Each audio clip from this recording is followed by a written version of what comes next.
আদনান গাড়ি থেকে নেমে হাত বাড়িয়ে জিন্স টপস পরা এক মেয়েকে বের করে আনল। 4 বছর ধরে দেখা শালুকের 2 চোখ ভর্তি স্বপ্ন ভেঙে চুরমার হয়ে যেতে আর এক মুহূর্ত সময় লাগলো না। সেই মুহূর্তে আদনান ভাই, শালুকের আদনান ভাইয়ের পাশেই কে? এরকম হবার তো কথা ছিল না। অথচ আদনান ভাই আসবে বলে শালুক আজ লাল শাড়ি পরেছে। আদনান ভাই তো তাকে বলেছিল শাড়িতে শালুককে একেবারে বউ বউ লাগে। তিনি যেদিন দেশে আসবেন শালুক যেন একটা লাল শাড়ি পরে সেদিন। আদনান সবার সাথে বিদেশিনীর পরিচয় করিয়ে দিচ্ছে। শালুকের সামনে এসে বলল, meet my lovely little sister Shaluk, এই তোর ভাবি আশা। যদি ওর নাম হার্দিকা, তবে আমি ওকে ভালোবেসে আশা বলি। ওর বিদেশি নাম তো সবাই ঠিক করে বলতে পারবে না। হার্দিকা নামের অর্থ জানিস? অর্থ হচ্ছে প্রেম ভরা একটি হৃদয়। আর তুই তো আরো আগে ওর নাম ভুল উচ্চারণ করবি। এমনিতেই সারা বছর অঙ্ক আর ইংরেজিতে ডাব্বা মারিস। একদমই কথাগুলো বলল আদনান। আদনানের কথাগুলো শুনে সবাই হেসে উঠল। লজ্জা অপমানে শালুকের 2 কান লাল হয়ে গেল। শালুক তাকিয়ে দেখে তার নিজের মা বাবা ভাই বোনও হাসছে সবার সাথে তাল মিলিয়ে। এক মুহূর্ত দাঁড়ালো না শালুক সেখানে আর। এক ছুটে ছাদের ছোট্ট খুপড়ি ঘরে গিয়ে লুকালো। ভেতর থেকে কে যেন বিদ্রোহ শুরু করেছে। বারবার বলছে, আদনান তোকে ঠকিয়েছে শালুক, তুই ঠকেছিস। শালুকদের বিশাল বাড়িটি 3.5 তলা। 1 তলায় 15টা করে রুম। 2 তলা ছাদের অর্ধেক জুড়ে আছে বিভিন্ন ফল ফুলের গাছ, দোলনা, বসার জন্য বেঞ্চি। তার একপাশে 2টা রুম ও আছে। আর অন্যদিকে আছে ছোট্ট একটা খুপড়ি। খুপড়ি আর 2টা মাঝের রুমের মাঝখানে বিশাল খালি জায়গা। খুপড়িটা শালুকের একান্ত ব্যক্তিগত। খুপড়ির ঘরে নীল দরজায় কালো মার্কার পেন দিয়ে বড় বড় অক্ষরে লেখা, শালুকের রাজ্যে আপনাকে স্বাগতম। ভেতরে ঢুকে শালুক শাড়িটি খুলে ফেলল। সালোয়ার কামিজ পরে একটা কাঁচি নিয়ে শাড়িটা অসংখ্য টুকরো করে ফেলল কেটে। ক্লাস 10-এ পড়ুয়া শালুকের কাছে মনে হচ্ছে এই মুহূর্তে পৃথিবীতে সবচেয়ে বেশি অসহায় সে আর কেউ নয়। একপাল বাচ্চার মধ্যে বড় হওয়া শালুক খুব ছোটবেলায় টের পেল আদনান ভাই নামক মানুষটাকে তার ভীষণ ভালো লাগে। আদনান ভাই শালুকের নাম ধরে ডাকলে শালুকের ভীষণ লজ্জা লাগত। এই ভালো লাগা কি শালুক জন্ম দিয়েছে? মোটেও না। আদনান ভাই যেদিন থেকে ওকে হেসে হেসে বলতো, এই ফেলটু শালুককে আমি ছাড়া অন্য কাউকে বিয়ে করব না, সেদিন থেকে শালুক লজ্জা পেত। সে লজ্জা ধীরে ধীরে ভালো লাগা থেকে ভালোবাসায় রূপ নিল। সবাই তাকে আদনানের বউ বলে খ্যাপাতো। সেই ছোট্ট বয়সে শালুক ধরেই নিয়েছিল আদনান ভাই তার একান্ত ব্যক্তিগত মানুষ। সে ধারণা আরও শক্তপোক্ত হলো আদনান ভাই বিদেশ যাবার পর। শালুক যখন ক্লাস 8-এ উঠল, আদনান ভাই তো সেদিন তাকে বলেছিল যে এসি পরীক্ষায় ভালো রেজাল্ট করতে হবে শালুক, আমার বাচ্চারা নয়তো তোকে ফেলটুস মা বলে খ্যাপাবে।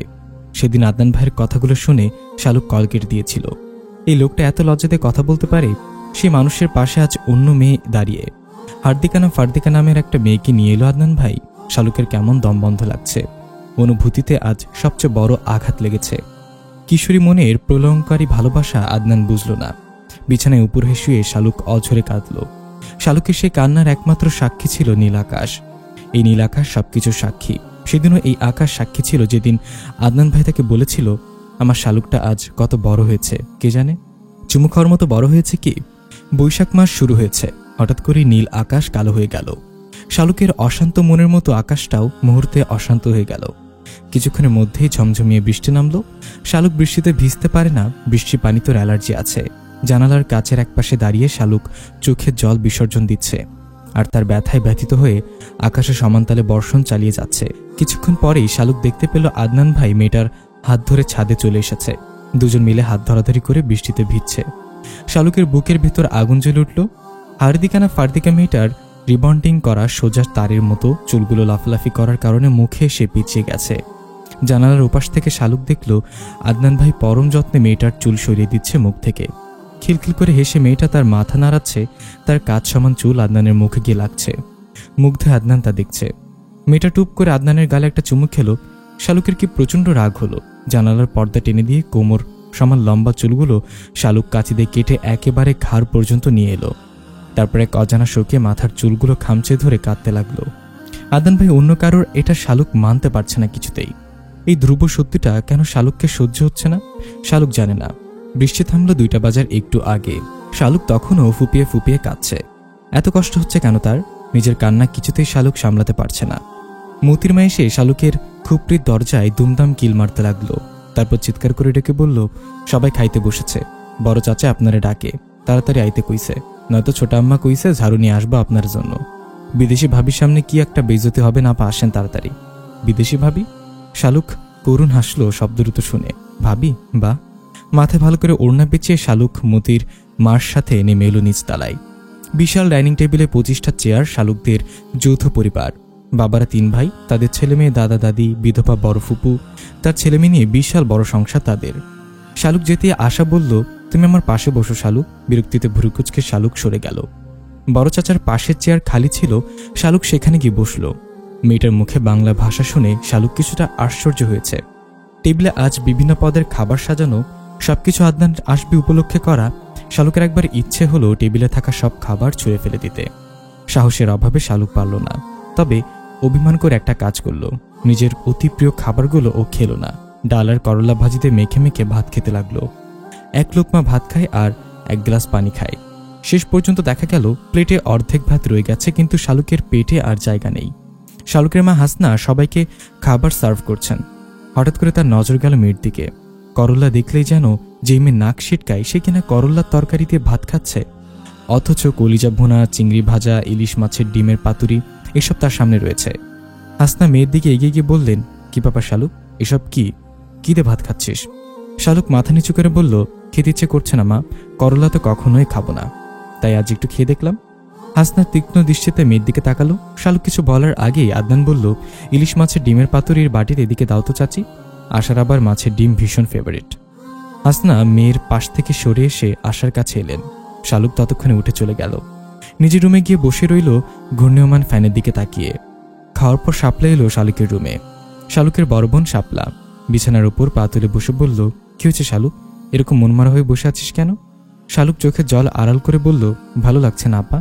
শাপলা মুচকে এসে বলল, কষ্ট হচ্ছে তাই না শালুক? আশাকে থেকে কষ্ট পাচ্ছিস? শোন শালুক, আদনান ভাই মানুষটা এরকম, সবার মনকে ক্ষতবিক্ষত করে দেওয়ার ওস্তাদ। তুই জানিস না শালুক, মেয়েদের মন ভাঙায় আদনান ভাইয়ের জুরি মেলার ভার। বরফুপুর মেয়ে নয়না আপা আদনান ভাইকে কি ভীষণ ভালোবাসত। আদনান ভাইও তাতে সায় দিত। সে হচ্ছে ধরি মাছ নাচুই পানি টাইপের লোক। ওনার কথা মাথা থেকে ঝেড়ে ফেলে দে শালুক। শালুক দাঁত দিয়ে নখ কামড়াতে লাগলো। শাপলা একটু সময় থেমে বলল, আশাকে জানিস শালুক, আদনান ভাইয়ের খালাতো বোন। বড় চাচি সবসময় দেখিস না গল্প করে, ওনার এক বোন আমেরিকায় থাকে, এটা নিয়ে। আশা ওনার সেই বোনের মেয়ে। আশাকে বিয়ে করলে আদনান ভাইয়ের লাইফ সেটেল হয়ে যাবে। তাছাড়া আশা তার বাবা মায়ের একমাত্র মেয়ে। বুঝিস তো চাচা চাচি কেন এত আদর যত্ন করছে। রাজত্ব রাজকন্যা দুটোই পাবে আদনান ভাই। সেখানে তুই কি শালুক, তোর কোন অস্তিত্ব আছে? শালুকের 2 চোখ আবারও অশ্রু জলে সিক্ত হয়ে গেল। শাপলা বোনকে টেনে নিল। শব্দ করে কান্না করলেও শালুক টের পেল আপাও কাঁদছে তার সাথে। বিকেলে চায়ের আসরে সবাইকে ডাকা হলো। আদনান সবার জন্য কি উপহার এনেছে তা দিবে সবাইকে। অনিচ্ছা সত্ত্বেও শালুককে যেতে হলো, নয়তো মায়ের হাতের মার সব পিঠের উপরতে যাবে। বাবা চাচাদের জন্য আদনান ব্র্যান্ডের ঘড়ি আনলো। মা চাচি ফুপুদের জন্য সেম ডিজাইনের শাড়ি, ছেলেদের জন্য বিভিন্ন রঙের টি শার্ট, মেয়েদের জন্য মেকআপ কসমেটিক্স আইটেম। দাদার জন্য আনলো কয়েকটা ব্যথানাশক বাম, শীতের চাদর। দাদির জন্য চাদর, রূপোর কাজ করা একটা পানের বাটি। মতিন মায়ের জন্য শাড়ি আনলো। সবার শেষে একটা সায়েন্টিফিক ক্যালকুলেটর বের করে শালুককে দিয়ে বলল, এটা তোর জন্য, অঙ্কে যাতে ফেল না করিস তার জন্য এই ক্যালকুলেটর, একেবারে অরিজিনাল। দাম কত জানিস এর? বারবার ফেল করা কথাটা তোলায় রাগ করে শালুক ক্যালকুলেটরের আদনানের কোলের উপর ছুঁড়ে মেরে উপরে চলে গেল। সিঁড়িতে ওঠার সময় শুনতে পেল আদনান হেসে হেসে বলছে, ফেলটু সবার কেমন রাগ দেখায়, এই রাগ ফেলটু মেয়েদের মানায় না। শালুকের এত লজ্জা লাগলো এসব শুনে, কিছু বলতে পারল না। মনে মনে শপথ নিল সেও ভালো করে পড়ালেখা করে সবাইকে দেখিয়ে দিবে। আদনান আসার খবর পেয়ে নয়না রাতেই শ্বশুর বাড়ি থেকে চলে এলো।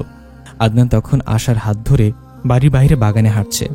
1 বছরের মেয়ে নিধিকে কোলে নিয়ে নয়না আদনানের সামনে গিয়ে দাঁড়ালো। তারপর এসে বলল, কেমন আছো আদনান ভাই? নয়নাকে দেখে আদনান ভূত দেখার মতো চমকে গেল। নয়নাকে এই মুহূর্তে আদনান এক্সপেক্ট করেনি। নয়নার চ্যাপ্টার আমেরিকায় পা দেওয়ার সাথে সাথে আদনান ক্লোজ করে দিয়েছে। শুকনো হেসে আদনান বলল, ভালো আছি নয়না, তুই কেমন আছিস? এই কে তোর মেয়ে? খুবই কিউট তো। নয়না বাঁকা হেসে বলল, কিউট তো হবেই, আমি তো ফর্সা, মেয়ের বাবাও ফর্সা, এই জন্য আমার নিধি এত কিউট। নিধির নাম শুনে আদনানের বুক কেঁপে উঠল। নয়নার সাথে প্রেমে থাকাকালীন আদনান বলেছিল তাদের মেয়ে হলে নাম রাখবে নিধি, আর ছেলে হলে নাম রাখবে নিদ্র। নয়না সেটা মনে রেখেছে দেখে আদনান লজ্জিত হলো। আশাকে সেটা বুঝতে না দিয়ে সহজ গলায় বলল, আমার ফুফাতো বোন নয়না। আশা হাত বাড়িয়ে হ্যান্ডশেক করলো নয়নার সাথে। নয়নের বুকে এক অচেনা ব্যথা শুরু হলো। এই ব্যথা সে গত 3 বছর ধরে বুকে মাটি চাপা দিয়ে রেখেছে। আদনান আশার হাত ধরে বলল, চলো বাসায় যাই, তোমার খিদে পেয়েছে নিশ্চয়ই, নাস্তা করবে চলো। নয়না মেয়েকে কোলে নিয়ে আদনানের গমনের পথের দিকে তাকিয়ে রইল। তারপর বিবৃ করে বলল, প্রতারক। শালুক সিদ্ধান্ত নিল ওই হার্দিকাকে ও আশা বলে ডাকবে না, হার্দিকাও বলবে না, ও তাকে ফার্দিকা বলে ডাকবে। রাতে খাওয়ার সময় শালুক বসল না প্রথম ব্যাচে। শালুকদের বাড়িতে মা, চাচি, ফুপু, দাদি এরা সবাই পরে ব্যাচে বসে। শালুকের ওই ফার্দিকাকে সহ্য হচ্ছে না কিছুতেই। খেতে বসে আদনান ভাইয়ের করা আদি খেতে দেখলে শালুকের ইচ্ছে করবে কাচের গ্লাস ছুঁড়ে ফার্দিকার মাথা ফাটিয়ে দিতে। তবে একটা নাটক দেখার লোভ ও শালুক সামলাতে পারল না। নয়ন আপার সামনে আদনান ভাই কিভাবে ফার্দিকাকে যত্ন করে খাওয়ায় তাই দেখার ইচ্ছা। শালুক স্টাডি রুম থেকে একটা চেয়ার টেনে নিয়ে ফ্রিজের পাশে বসলো। ফ্রিজ আর ডাইনিং টেবিলের দূরত্ব 10 থেকে 12 হাত। নয়না বসেছে আদনানের মুখোমুখি। আদনান মুরগির কলিজা ভুনা নিয়ে আশার দিকে এগিয়ে দিয়ে বলল, এটা খেয়ে দেখো, ছোট চাচির হাতের স্পেশাল রান্না এটা। তোমাকে বলেছি না, ছোট চাচি হচ্ছে দ্রৌপদীর ছোট বোন, উনি যা রান্না করেন তাই বেস্ট হয়। আশা মুচকি হেসে বাটিটা নিতে যাবে, তখনই নয়না বলল, বাটিতে দিকে দাও তো আশা, যদি তুমি না খাও নিধিকে আবার সবসময় এসব পুষ্টিকর খাবার খাওয়াতে হয়। এখন তো এসব খাবার ছোটদের বেশি দরকার। আশা হাসি মুখে বাটিটা ঠেলে দিল নয়নার দিকে। আদনান জ্বলন্ত দৃষ্টিতে নয়নার দিকে তাকিয়ে রইল। নয়না মুচকি হেসে বলল, আশা তুমি আবার ভেবো না জানো তোমার মুখের খাবার আমি কেড়ে নিয়েছি। না বোন, আমার আবার ওসব অভ্যাস নেই, এসব আমাকে দিয়ে হয় না। মেয়েটা আবার সব খাবার মুখে তোলে না। বাবার আদরের মেয়ে তো, ডাল ভাত দিলে নাক ছিটকায় এই মেয়ে তখনই। ওর বাবাও তেমন, মেয়ে কি খাবে তা আগে হাজির করে রাখে। আশা এসে বলল, না না নয়না, এসব কি বলছো? নিধি বাচ্চা মানুষ, ওর তো এসব খেতে হবে এখন। আশা না বুঝলো আদনান ঠিক কি বুঝলো নয়না কি বোঝাতে চেয়েছে। আশা যদি বুঝতো নয়না তাকে মিন করে কথাটা বলেছে আদনানকে আশা কেড়ে নিয়েছে, তবে আদনানের কপালে শনি ছিল। নয়না বাড়িতে যতক্ষণ আছে আদনানকে সতর্ক থাকতে হবে, কোনোভাবেই যেন নয়না আদনানের সাথে আলাদা করে কথা বলতে না পারে। বহু চেষ্টা আদনান এই বড় মাছকে বড়শিতে গেঁথেছে। এই নয়না শালুকের মতো চুনোপুটি নয়, রাঘব বোয়াল। চুকমুখ শক্ত করে আদনানের নয়নার দিকে তাকিয়ে রইল। দূর থেকে তার দিকে তাকিয়ে রইল শালুক। নয়নার কথাতে শালুক খুশি হইলেও বুকের ভেতরে জ্বলনে কমছে না। ইচ্ছে করছে আদনান ভাইকে শক্ত করে জড়িয়ে ধরে বলতে, আমাকে এভাবে ঠকালি কেন আদনান ভাই? আমি তো তোমার বউ হবার স্বপ্ন দু চোখ ভরে দেখেছিলাম। আমার কি দোষ ছিল? প্রথম ব্যাচের খাবার শেষ হওয়ার পর মহিলারা খেতে বসলো। শালুকে ততক্ষণে খিদে মরে গেছে, বুক ভর্তি যন্ত্রণা শালুককে দুমড়ে মুচড়ে দিচ্ছে। হাসনা এবার আর শালুককে আলাদা খেতে দিলেন না, নিজের পাশে বসিয়ে দিলেন। এক পাশে শান্ত আর অন্য পাশে শালুককে নিয়ে হাসনা খেলতে বসলেন। শান্ত শালুক ছোট ভাই, 9 বছর বয়স। ডান পা ডান হাতে ওর কিছুটা সমস্যা আছে। ডান পা বাম পায়ের চাইতে খাটো হওয়ার সামনে তাল মিলিয়ে হাঁটতে পারে না। ডান হাতে খেতে পারে না, গুছিয়ে কথা বলতে পারে না, সহজে কিছু বুঝতে পারে না। অথচ দু চোখ ভর্তি মায়া ভরা তার চেহারা। তার চেহারা দেখলে মনে হবে যেন দেবু শিশু। শালুকের সবচেয়ে বেশি মায়া তার এই ছোট ভাইয়ের জন্য। হাসনা এক লোকমা শালুকের মুখে দিচ্ছেন, এক লোকমা শান্তর মুখে দিচ্ছেন, নিজে খাচ্ছেন না। খাওয়াতে খাওয়াতে শালুকের মেজো চাচি ফরিদাকে জিজ্ঞাসা করলেন, ধ্রুবকে কল দিয়েছ আপা? ফরিদা চোখ নিচু করে বলল, আমার কল কেউ এখন রিসিভ করে আপা? আপনি দিয়ে দেখেন, এই জগৎ সংসারে আপনি ছাড়া অন্য কাউকে তো অমান্য করে না। ধ্রুব ভাইয়ের কথা শুনে শালুকের চোখ মুখ শুকিয়ে গেল, কাশি লেগে গেল। হাসনা মেয়েকে পানি খাইয়ে দিয়ে বললেন, মানুষ হবি না তুই আর? হাত পায়ে বড় হয়েছিস, শুধু মাথায় বুদ্ধি হয়নি। হাসনার কথার মধ্যেই শাপলা ফোন নিয়ে ছুটে এসে বলল, মা, ধ্রুব ভাই কল দিয়েছে। হাসনা বেগমের চোখ মুখ 100 ওয়াটের বাল্বের মতো জলজল করে উঠল। কল রিসিভ করেই বললেন, হ্যাঁ বাবু বলো, কেমন আছিস? তোর কথাই বলছিলাম, তোর মায়ের সাথে 1000 বছর বাঁচবি তুই। উপাস থেকে গম্ভীর গলায় ধ্রুব বলল, আমি ভালো আছি চাচি, তোমরা সবাই কেমন আছো? আমরাও ভালো আছি বাবা। জানিস তো আজ সকালে তোর ভাই এসেছে, খোকা আর ওর হবু বউ এসেছে আমেরিকা থেকে। বাসায় সবাই আছে, শুধু তুই নাই।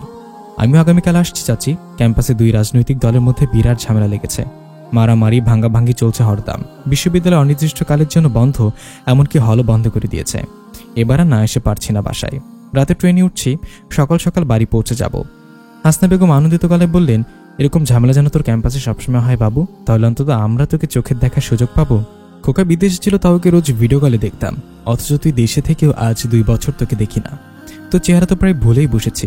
এই বাড়িতে সবাই আদনানকে খোকা বলে ডাকে আর ধ্রুবকে বাবু বলে ডাকে। এবার আসলে একটা ছবি বাঁধাই করে তোমার বেডরুমে লাগিয়ে দিয়ে যাব, প্রতিদিন ছবিটা দেখলে আর ভুলবে না। স্পিকার অন থাকায় সবাই খিলখিল করে হাসতে লাগলো। ধ্রুবর কথা শুনে ধ্রুব কল কেটে দিল। ফরিদা বেগম কাচুমাচু হয়ে বললেন, আপা, ধ্রুবর রাগ কি এখনো কমেনি? আমার ভীষণ খারাপ লাগে আপা। আমি কি দোষ করেছি?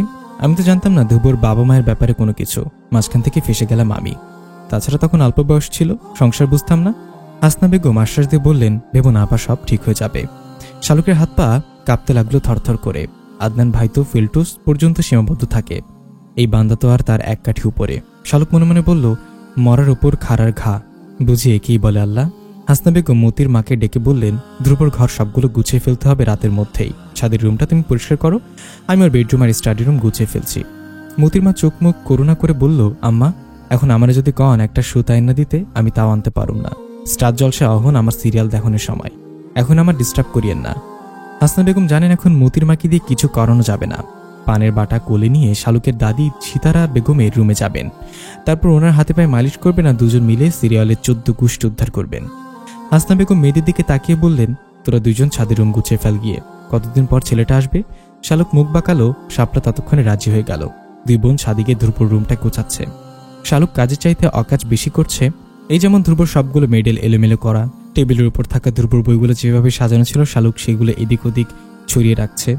ও শাপলা ওয়াশরুম পরিষ্কার করছে। শালুক আলমারি থেকে তেলাপোকা বের করে ধ্রুবর বিছানার নিচে রেখে বিছানার চাদর তোষকের নিচে গুজে রাখলো, যাতে করে তেলাপোকা বের না হতে পারে। মার্কার পেন দিয়ে বাম হাতে রিডিং টেবিলের সাথে দেয়ালে লিখলো, আমি ধ্রুব সবকিছুতে সিরিয়াস থাকি। সিরিয়াস থাকতে থাকতে আমার টয়লেটও সিরিয়াস হয়ে গেছে। এই জন্য সহজে আমার টয়লেট পাই না। নিজের লেখা দেখে শালুক নিজেই সন্তুষ্ট রইল। রাইটিং এক্সপার্টদের বাবার ও সাধ্য নেই বের করা যে এই লেখা শালুক লিখেছে। শালুকের প্রতিশোধপনারয় মন কিছুটা শান্ত পেল। সেই কবেকার কথা, ধ্রুবাই বাড়িতে থাকাকালীন সময় একদিন শালুকের সব হোমওয়ার্কের মাঝখানে গোটা গোটা করে লিখে দিয়েছিল, আমি শালুক মাথা ভর্তি গোবর নিয়ে থাকি, এজন্য সবসময় আমার শরীর থেকে গোবরের সুবাস আসে। গোবর ভর্তি মাথা, এই জন্য আমার পড়ালেখা ঢোকে না। সেদিন এক বিষয়ে হোমওয়ার্কে শালুক স্যারদের দিতে পারেনি। 2 হাত লাল করে বাড়িতে এসেছেন স্যারদের বেতের মার খেয়ে। ধ্রুবর উপর শালুকের ভীষণ ক্ষোভ। ছোটবেলা থেকেই এই লোকটা শালুককে জোর করে সবকিছুতে, বিশেষ করে পড়ার ব্যাপারে। যেখানে শালুক নিজেই জানে তার মাথা ভর্তি গোবর, এই মাথায় পড়ালেখার চাইতে বেগুন টমেটো চাষ করে লাভবান হওয়া যাবে, সেখানেই ধ্রুব কিছুতেই তা মানতে চায় না। তার কথা হচ্ছে আল্লাহ সবাইকে মেধা দিয়েছে, শালুক নিজের মেধায় জং ফেলে দিয়েছে। শালুকের উচিত সেই মেধায় শান দিয়ে ধারালো করা। শালুককে পড়ানোর জন্য সবসময় খ্যাপাতে থাকে ধ্রুব, যাতে করে রাগের বশে হলেও শালুক একটু পড়ে। কিন্তু শালুক কেন জানি এই একটা ব্যাপারেই রাগ করতে পারে না, কিছুতেই না। যদি একটু রাগ করতে পারতো তবে সব বিষয় খারাপ হলে অন্তত ইসলাম শিক্ষায় তো ভালো করতো। অথচ শালুক সব বিষয়ে টেনে টেনে পাশ মার্ক আশেপাশে সবার থেকে দেখে দেখে। মাঝে মাঝে শালুক নিজেই নিজেকে বলে, এত গাধি স্টুডেন্ট যে এই পৃথিবীতে আছে তা আমি আমাকে না দেখলে বিশ্বাস করতে পারতাম না। প্রাউড ফিল করছি নিজেকে নিয়ে। শাপলা এসে দেখে শালুক তেমন কিছুই করেনি।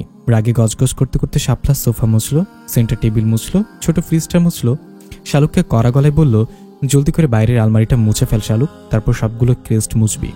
শাপলাটা চেয়ার টেনে নিয়ে দেয়ালে লাগানো ধ্রুবর মা দীপালির ছবিটা নামিয়ে আনলো। তারপর কিছুক্ষণ এক দৃষ্টিতে তাকিয়ে থেকে বলল, দেখ শালুক, তোর আর চাচির ছবির মধ্যে কত মিল রয়েছে। শালুক চাচির ছবি দেখে খেপে উঠল। শালুকের নাকের গড়ন মেজো চাচির মতোই। ভারতস্বরে শালুক বলল, আপা ছবিটা এখানে লাগানো কি ঠিক হয়েছে? কে লাগালো এখানে, কবে লাগালো? শাপলা মাথা নেড়ে বলল, কি জানি শালুক, আমি তো জানি না, এই ঘরে আজকেই তো এলাম। দেয়ালে লাগানো দেখে পরিষ্কার করতে নামিয়েছি। শালুকের ভীষণ ভয় হলো, ধ্রুব ভাই নিজের মায়ের ছবি দেখলে কেমন রিয়েক্ট করবেন কে জানে।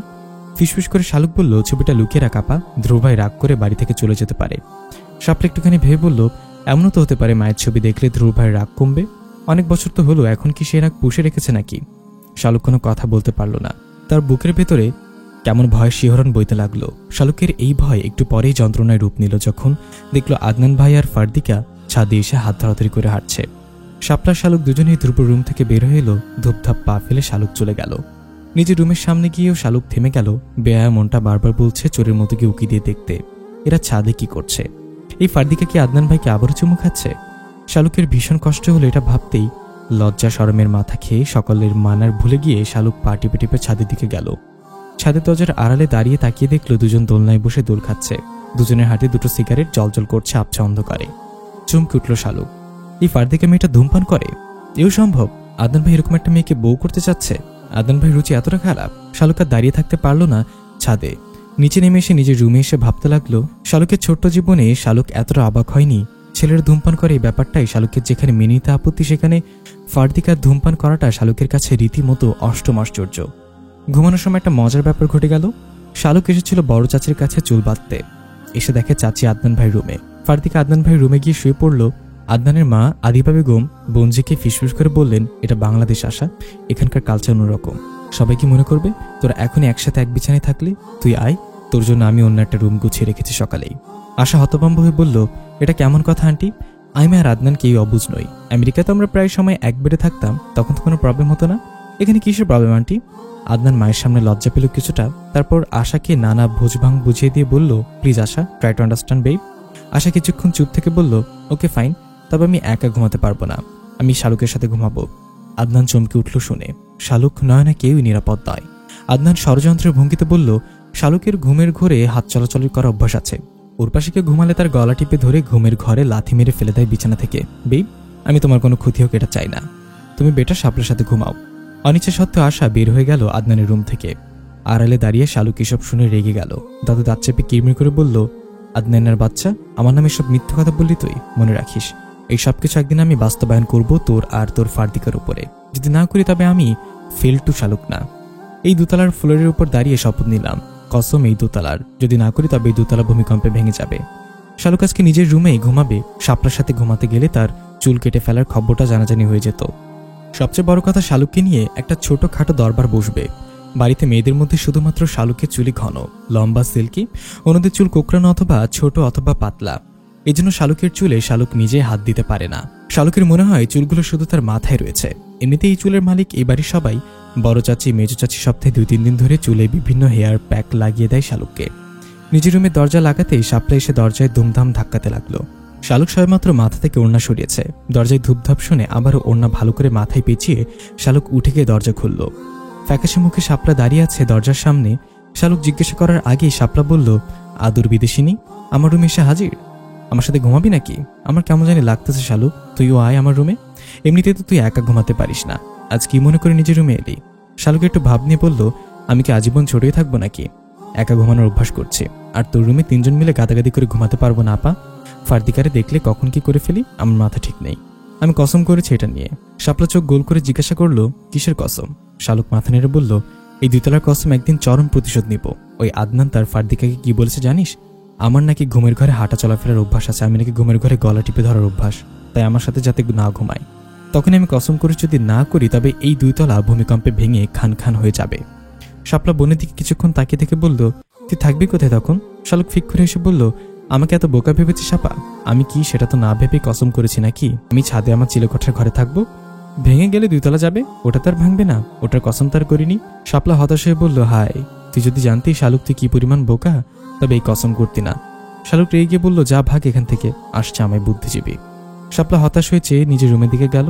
দরজা বন্ধ করে শালুক বিছানায় পিঠ লাগাতে রাজ্যের ক্লান্তি এসে ভর করলো শালুককে। নিজেকে কেমন নিস্তেজ নিষ্প্রাণ লাগছে। শালুকের কাছে যেন একটা মানুষের প্রতারণায় শালুক এভাবে ঘুরে যাবে কখন কি ভেবেছে সে। আশার হয়ে যায় দেহটা যখন ঘুমের রাজ্যে প্রবেশ করে সে। সেই সময় শালুকের মাথায় আসলে সে আসলেই বোকা। তা না হলে সে কিভাবে বড় চাচির কাছে গিয়েছিল তখন চুল বাঁধার জন্য? কেউ যাতে ওর চুল কেটে ফেলার ব্যাপারটা ধরতে না পারে তার জন্য ঘুমটা দিয়ে রাখছে সকাল থেকে। একা ঘুমাতে ভয় পাওয়ার পরও নিজের রুমে একা ঘুমাতে এসেছে, অথচ সে কিনা এক মুহূর্তে ভুলেই গেছে মাথা চুলের কথা। নিজেকে নিজে জিজ্ঞাসা করলো, শালুক, কবে তোর মাথায় বুদ্ধি হবে শালুক? জবাব এলো না। ঘুমাতে গিয়ে শালুকের হঠাৎ করে মনে হলো জানালার ওপাশে কে যেন দাঁড়িয়ে আছে। আর চোখে শালুক সেদিকে তাকাতেই যেন কিছু একটা সরে গেল। ভয় আতঙ্কে জমে গেল শালুক। একা ঘুমাতে গেলেই শালুকের এরকম হয়, সবসময় মনে হয় কেউ একজন আছে, তাকে আড়াল থেকে দেখছে। হঠাৎ করে শালুক যেন নিঃশ্বাস ফেলার শব্দ ফেলল বিছানার নিচ থেকে। পায়ের কাছ থেকে কাঁথা টেনে নিয়ে কাঁথা মুড়ি দিয়ে শুয়ে পড়ল শালুক। মনে মনে একদমে আইতুল কুরসি পড়ে যাচ্ছে। ঝুম বৃষ্টি নিয়ে সকাল শুরু হলো। জানালার গ্লাসে বৃষ্টির ঝাপটা এসে বারবার আঘাত হানছে। শালুক চোখ খুলে তাকিয়ে দেখে চারিদিকে কেমন অন্ধকার হয়ে আছে। হতভম্ব হয়ে গেল শালুক। এক ঘুমে সে 1 রাত 1 দিন কাটিয়ে ফেলেছে। এমন ঘুম ঘুমিয়েছে যে সন্ধ্যা নেমে গেছে, অথচ শালুক টেরই পায়নি। অবাক হলো শালুক আবার কিছুটা, কেউ তাকে ডাকলো না কেন? বিশেষ করে ধ্রুব ভাই বাড়িতে আসার সাথে সাথেই তো মা গলা কাটা একটা ছোটখাটো হ্যান্ডমাইকের রূপ দিয়ে সবার কান ফাটিয়ে ডাকাডাকি শুরু করে, যেন ধ্রুব কোন দেশের প্রাইম মিনিস্টার, তাকে দেখতে যেতেই হবে সবার। আজ এরকম করলো না কেন তবে মা? নাকি তাও শালুকের কানে যায়নি? ব্রাশ করে ফ্রেশ হয়ে শালুক পা টিপে টিপে বের হলো রুম থেকে। তারপর শাপলার রুমে গিয়ে বলল, আপা, আমাকে কেউ ডাকেনি কেন? সন্ধ্যা হয়ে গেছে অথচ কেউ একবার ডাকলো না? আমি যদি মরে যেতাম তবে কেউ জানতি নাও তোরা? শাপলা বিরক্ত হয়ে বলল, কানের কাছ থেকে যাতো শালুক, গাধার মতো কথা বলছিস। এমনিতেই রাতভর ওই আশার আর আদনানের ভাইয়ের কথা শুনতে শুনতে কান ব্যথা হয়ে গেছে, ঘুমাতে পারিনি সারা রাত ধরে। এখন ঘুমাতে দে। কষ্ট করে একবার গিয়ে দেখ ধ্রুব ভাই আসার কত দূর। স্টেশনে কে গেছে তাকে আনতে? শালুক চমকালো, ধ্রুব ভাই এখন আসেনি? তার মানে এখনো সন্ধ্যা হয়নি? আর সে কিনা ভয় পেয়েছে এই ভেবে যে সন্ধ্যা হয়ে গেছে। আনন্দিত হয়ে শালুক নিচে নেমে এলো। নাস্তা রান্নাঘরে সবার জন্য নাস্তা বানানো হচ্ছে। বড় চাচির মেজো চাচি রুটি বানাচ্ছে, ফুফু রুটি সেকছে। শালুকের মা চুলায় আলু, গাজর, পেঁপে দিয়ে ভাজি করছে। মতির মা মাছ করছেন। শালুক নাক ছিটকালো এইসব হাবিজাবি ভাজাভুজি খেতে শালুকের একেবারে বিরক্ত লাগে। মেজো চাচা চোরের মতো মুখ করে বসে আছে সোফায়। শালুকের ভীষণ মায়া হলো চাচার জন্য। এই লোকটা কত বছর ধরে ছেলের মুখে ডাক শুনে না, বাবা ডাকটা। বাবা ছেলে মুখোমুখি হন না, একসাথে বসে খান না। শালুককে দেখে সেলিম সাহেব জিজ্ঞাসা করলেন, স্কুলে যাবে কখন? শালুক আকাশ থেকে পড়েছে, জানি স্কুলের কথা শুনে বিস্মিত হয়ে বলল, এই ঝড় বৃষ্টির মধ্যে তুমি আমাকে স্কুলে যেতে বললে চাচা? সামান্য লেখাপড়ার জন্য তো আমি আমার জীবন রিস্কে ফেলতে পারি না, তাই না? বেঁচে থাকার অধিকার আমারও আছে। আদনান চায়ের কাপ নিয়ে আস্তে আস্তে বলল, সেই সাথে পরীক্ষার গোল্লা মারার অধিকারও শালুকের আছে। শালুকের ভীষণ বিরক্ত লাগলো। মনে মনে বলল, ফারদিকার সামনে স্মার্ট হতে চাচ্ছ, সে আমি ভালো করে বুঝি। একদিন সবকিছু শোধ আমি নিব। শুধু তোমার প্রতি একটা ভালোবাসার ব্যাপার আছে বলে চুপ করে থাকি। বাইরে রিকশার টুংটাং শব্দ হতেই সেলিম সাহেব উঠে দাঁড়িয়ে গেলেন। তারপর ব্যস্ত হয়ে উপরে চলে গেলেন। হাসনা বেগম চিৎকার করে বলতে লাগলেন, আমার ধ্রুব বাবা আসছে রে, তোরা সবাই কোথায় গেলি? পাতলা একটা সাদা টি শার্ট পরনে, ব্ল্যাক ট্রাউজার পরে ধ্রুব তখন আধ ভেজা হয়ে হাসনা বেগমের শাড়ির আঁচলে মুখ মুছছে। সবাইকে সালাম দিয়ে এগিয়ে গেল আদনানের দিকে। তারপর দুই ভাই কোলাকুলি করলো। আদনান আশার দিকে তাকিয়ে বলল, তোর হবু ভাবি আশা। আর আশা, এই তোমার বড় দেব ধ্রুব। আশা বিড়বিড় করে বলল, হ্যান্ডসাম। শাপলা ততক্ষণে সেজেগুজে হাজির হয়ে গেল নিচে। ধ্রুব পাশে দাঁড়িয়ে বলল, কেমন আছো ধ্রুব? ধ্রুব মুচকে এসে বলল, ভালো আছি। তোরা সবাই কেমন আছিস? শাপলা গাল ফুলে বলল, এতদিনে মনে পড়লো। কিছু না বলে ধ্রুব হাসলো। শালুক ঘোমটা টেনে দিয়ে বসে রইল শক্ত হয়ে। ধ্রুব কাঁধ থেকে ব্যাগ খুলে শালুকের দিকে ছুড়ে দিয়ে বলল, ভাব বেড়ে গেছে নাকি তোর? সব আমার সাথে কথা বলছে আর তুই ভাব নিয়ে বসে আছিস এখানে? আমার ব্যাগটা রুমে নিয়ে রেখে আয়। ব্যাগের সব কাপড় চোপড় সুন্দর করে গুছিয়ে রাখবে আমার আলমারিতে। ভাত যেন না ভাঙে। আই রিপিট, ভাত যেন না ভাঙে। তাহলে তোকে দিয়ে আয়রন করাবো, মনে রাখিস। শাপলা বলল, আমাকে দাও, আমি রেখে আসি। চোখ লাল করে ধ্রুব তাকালো শাপলার দিকে। তারপর বলল, তোকে আমি বলেছি? শাপলা নিভে গেল ধ্রুবর চোখ রাঙানো দেখে। ধ্রুব রুমে গিয়ে সব কাপড় বের করে শালুক সব দলা মোচড়া করলো। প্রথমে সবগুলো ভাঁজ নষ্ট করার পরে আবার এলোমেলো করে সবকিছু আলমারিতে গাদাগাদি করে রাখলো। ব্যাগের উপরে চেন খুলতে শালুক অবাক হলো। ভেতরে একটা শপিং ব্যাগে প্লাস্টিকের ফুলের বিভিন্ন রঙের কয়েকটা গাজরা, নানান ডিজাইনের হেয়ার ব্যান্ড, একটা চিরকুটে লেখা কেশবতীর জন্য। শালুক মুখ বাঁকিয়ে বলল, তলে তলে টেম্পো চলে, আমরা বললেই হরতাল। নিচে আসতেই দেখে সবাই খেতে বসেছে। মেজো চাচা নেই শুধু। শালুক আসতে ধ্রুব বলল, তো চাচাকে বল খেয়ে যেতে, আমি পরে ছোট চাচির সাথে খাবো। উনি আর ওনার স্ত্রী যেন খেয়ে আমার সামনে থেকে বিদায় হয়। শালুকের বড় চাচা আজাদ সাহেব বললেন, ধ্রুব বাবা, এখন এসব ধরে বসে থেকে কি লাভ? শুধু শুধু বাবা ছেলের মধ্যে। আজাদ সাহেব কথা শেষ করতে পারলেন না। ধ্রুব কঠোর স্বরে বলল, এই ব্যাপারে আমি কারোর সাথে কোনো সুপারিশ শুনতে চাই না। আজাদ সাহেব থেমে গেলেন। শালুকের বাবা ফয়েজ আহমেদ একটা নিঃশ্বাস ফেলে খাওয়ায় মনোযোগ দিলেন। ধ্রুব গিয়ে দাদার রুমে বসে রইল। নাস্তা শেষ করে ধ্রুবর দাদা রশিদ সাহেব নাতির পাশে এসে বসলেন। তারপর নরম স্বরে বললেন, আমাকে মাফ করে দিস দাদা ভাই। আমার জন্য তোর শৈশব কৈশোর সবকিছু এলোমেলো হয়ে গেছে। আমার জন্য তুই বাবা মা হারা হলি।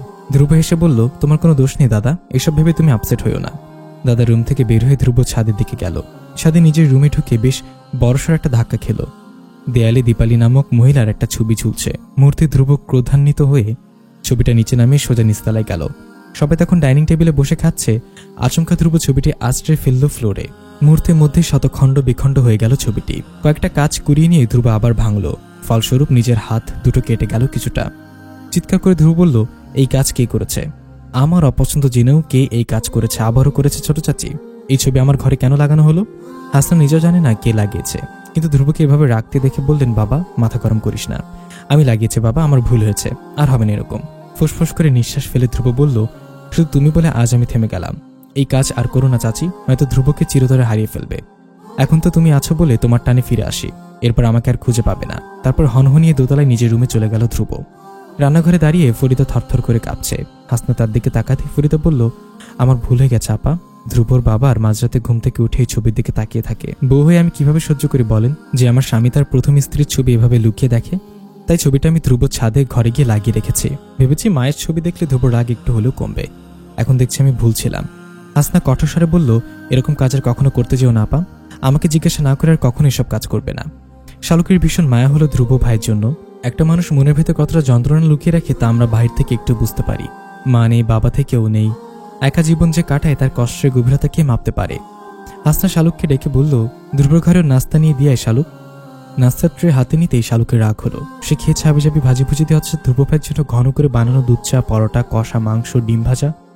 শালুক মায়ের দিকে একবার তাকিয়ে মনে মনে বলল, এই যে আমার মা, আপনি আমার মা হয়ে আমার সাথে খাবার নিয়ে বাটপাইটা করলেন মা, আমার কি কষ্ট কম হচ্ছে?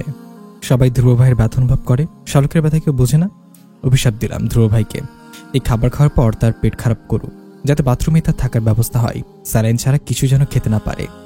ধ্রুব পকেট থেকে একটা মাউথ অর্গান নিয়ে বাজতে বসলো। নীল রঙের এই মাউথ অর্গান ছিল ধ্রুবর বাবা মা থেকে পাওয়া শেষ উপহার। যখনই ধ্রুবর কষ্ট হয় ভীষণ, ধ্রুব এই মাউথ অর্গানটা বাজায়। মাই তো তাকে শিখেছিল মাউথ অর্গান বাজাতে। মায়ের কথা ভাবতেই ধ্রুবর কেমন যেন বুক চিনচিন করে মাথা ব্যথা হয়। মায়ের চেহারাও সে প্রায় ভুলতে বসেছে। আজকে দেখে আবারও মনে পড়ল, আচ্ছা একটা জীবন তপস্যা করলেও কি ধ্রুব আর তার মা বাবাকে এক বন্ধনে আবদ্ধ করতে পারবে? শালুক্রমে দরজার সামনে দাঁড়িয়ে শুনতে পেল ভেতর থেকে একটা খুব সুন্দর সুর ভেসে আসছে। শালুকের বুঝতে দেরি হলো না এটা কিসের সুর আর কেন বাজছে। এই বাসার সবাই জানে ধ্রুব যখন অতিরিক্ত মন খারাপ হয় তখন সে মাউথ অর্গান বাজায়। সে সময় কেউ তাকে ডিস্টার্ব করে না। মনে মনে এতক্ষণ ধ্রুবকে যেসব অভিশাপ দিয়েছে তা ফিরিয়ে নিয়ে আল্লাহকে বলল, আল্লাহ, ধ্রুব ভাই যাতে কিছু না হয়, ওনার পেট খারাপ যাতে না করে কিছুতেই, এমনিতেই তার মন খারাপ। দরজায় নক হতেই ধ্রুব উঠে গিয়ে দরজা খুলে দিল। শালুক নাস্তার ট্রে বিছানায় রেখে বলল, আপনার নাস্তা। ধ্রুব এক ঝলক তাকে বলল, হাত কেটে গেছে, খাই দিতে পারলে খাইয়ে দে, নয়তো ট্রে নিয়ে বিদায় হওয়ার সামনে থেকে। শালুক কিছুক্ষণ ভাবল কি করবে, তারপর উঠে চলে গেল। ধ্রুব হাতের দিকে তাকালো, রক্ত হাতেই শুকিয়ে গেছে। ধ্রুব মুচকে এসে বিড়বিড় করে বলল, এই হৃদয়ে যে রক্তক্ষরণ হচ্ছে তার তুলনায় এই রক্ত কিছুই না। হৃদয় রক্তক্ষরণ নিয়ে বেঁচে থাকতে পারলে এই সামান্য হাতের কাটাকে কেন ভয় পাচ্ছি? হাসনা বেগম রুমে আসতে আসতে বললেন, হাতটাকে কেটে ফেলেছিস ধ্রুব? শালুককে না বললে তো জানতামই না। কি কাণ্ড বলতো দেখি। ধ্রুব হাসল। এই একটা মানুষ শুধু তাকে নিঃস্বার্থভাবে ভালোবেসেছে ছোটবেলা থেকে। সবার থেকে ধ্রুব অবহেলা পেয়েছে, এই মানুষটার থেকে পেয়েছে অকৃত্রিম ভালোবাসা। হাসনা পরোটা ছিঁড়ে নিয়ে মাংস দিয়ে ধ্রুবর মুখে পুরে দিয়ে বললেন, ধ্রুব, এভাবে আর কতদিন বাবা? বাড়ির ছেলে বাড়ি ফিরে আয়। কি যে হলো তোর হুট করে? খোকা আমেরিকা চলে গেল, তুইও তার এক সপ্তাহ পর চলে গেলি। বাড়িটা কেমন খা খা করে বাবা। জহিরও আসে চট্টগ্রাম থেকে। তোর ফুপু ছেলের জন্য কি যে হাপিতোষ করে, অত ছেলেটা আসতে চায় না। আমরা কি ওর পর কেউ? এ বাড়ি কি ওর মায়ের ভাগ নেই? তবে কেন ছেলেটা এত লজ্জা পায় বলতো? ধ্রুব খেতে খেতে বলল, আমি গতকাল রাতে ওকে কল দিয়েছিলাম। আমাকে বলল আজকে বিকেলে ট্রেনে ভাইয়াও আসবে, তবে কাউকে বলতে নিষেধ করেছে। মনে হয় ফুপুকে সারপ্রাইজ দিবে চাচি। তুমি কিছু বলো না কাউকে। হাসনা উৎফুল্ল হলেন শুনে। দুজকে আনন্দে চকচক করে উঠল। ধ্রুবকে সবটা খাইয়ে বের হয়ে গেলেন হাসনা। শালুকের বড় চাচি আদিবা পাকা কলা, ডিম, অ্যালোভেরা জেল মিশিয়ে একটা হেয়ার প্যাক বানিয়ে শালুককে ডাকছে।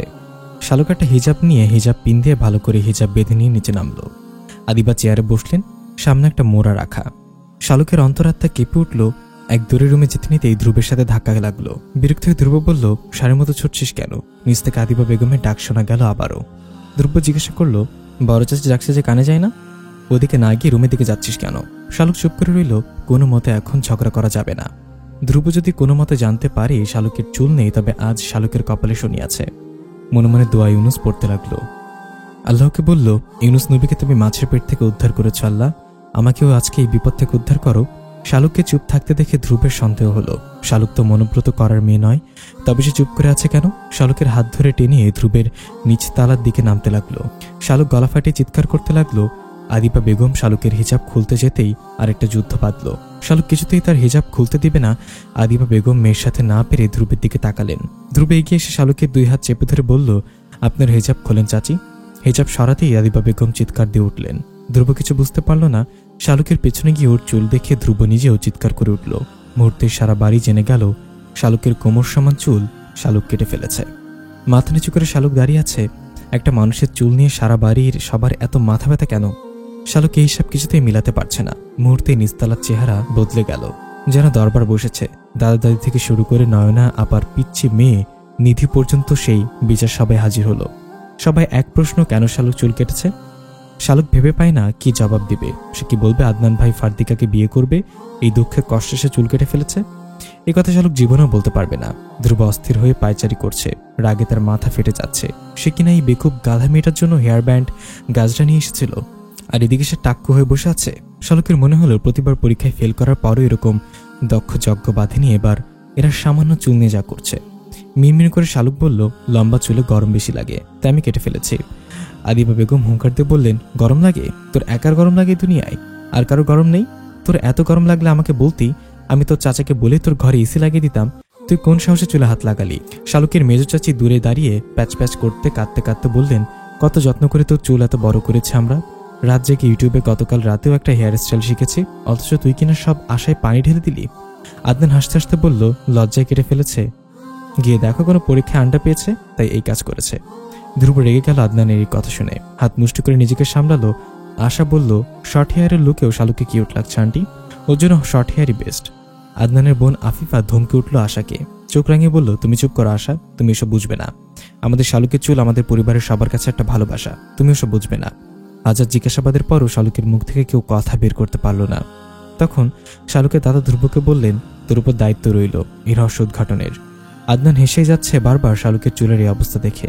শালুককে এই মুহূর্তে ভীষণ রোগা লাগছে। প্রেমের ছ্যাঁকাকে শালুক যেই কষ্ট পেয়েছে এখন বুঝতে পারছে তার চাইতে 1000 গুণ বেশি কষ্ট তার জন্য অপেক্ষা করছে। কিছুক্ষণ ভেবে শালুক সিদ্ধান্ত নিল ধ্রুব ভাইকে সে সত্যি কথা বলে দিবে। তা নাহলে ধ্রুব যে সহজে শালুককে নিস্তার দেবে না তার শালুকের চাইতে ভালো আর কে জানে। সন্ধ্যা হতেই শালুক আজ বই নিয়ে বসে গেল। আজ পড়া নিয়ে কোনো অবহেলা চলবে না, কেননা আজকে শালুকের সামান্য একটু দোষ পেলেই সবাই হুমড়ি খেয়ে পড়বে শালুকের উপর। এক মুখ ধুমায়িত কফি নিয়ে ধ্রুব এলো শালুকের রুমে। শালুককে পড়তে দেখে ধ্রুব মনে মনে হাসলো। বিছানার উপর 2 পা ভাঁজ করে বসে বলল, নে এবার ঝেড়ে কাটতো শালুক, কোনো হাঙ্কি পাঙ্কি আমার সাথে করবি না। শালুক মাথা নিচু করে বলল, আমি সরি ধ্রুব ভাই, আমার আসলে মাথা ঠিক ছিল না, প্রচন্ড রাগে আমি এরকম করে ফেলেছি হুট করে। ধ্রুব ভুরু নাচিয়ে বলল, কারণ কি? শালুকের 2 চোখ দিয়ে টয়টুম্বুর হয়ে গেল মুহূর্তেই। একটু হাওয়া দিলেই কচু পাতার জলের মতো টুপ করে পড়ে যাবে। যন্ত্রণার মাথা চারা দিয়ে উঠল আরো একবার, নেই নেই আদনান ভাই, আর শালুকের নেই। চিৎকার করে শালুকের এই কথা বলতে ইচ্ছা করলো, তবু আস্তে করে বলল, আদনান ভাই আমাকে এভাবে ঠকালো কেন? আমি কি দোষ করেছি? উনি তো আমাকে ভালোবাসতেন, তবে কেন এখন রূপ পাল্টালেন বলেন?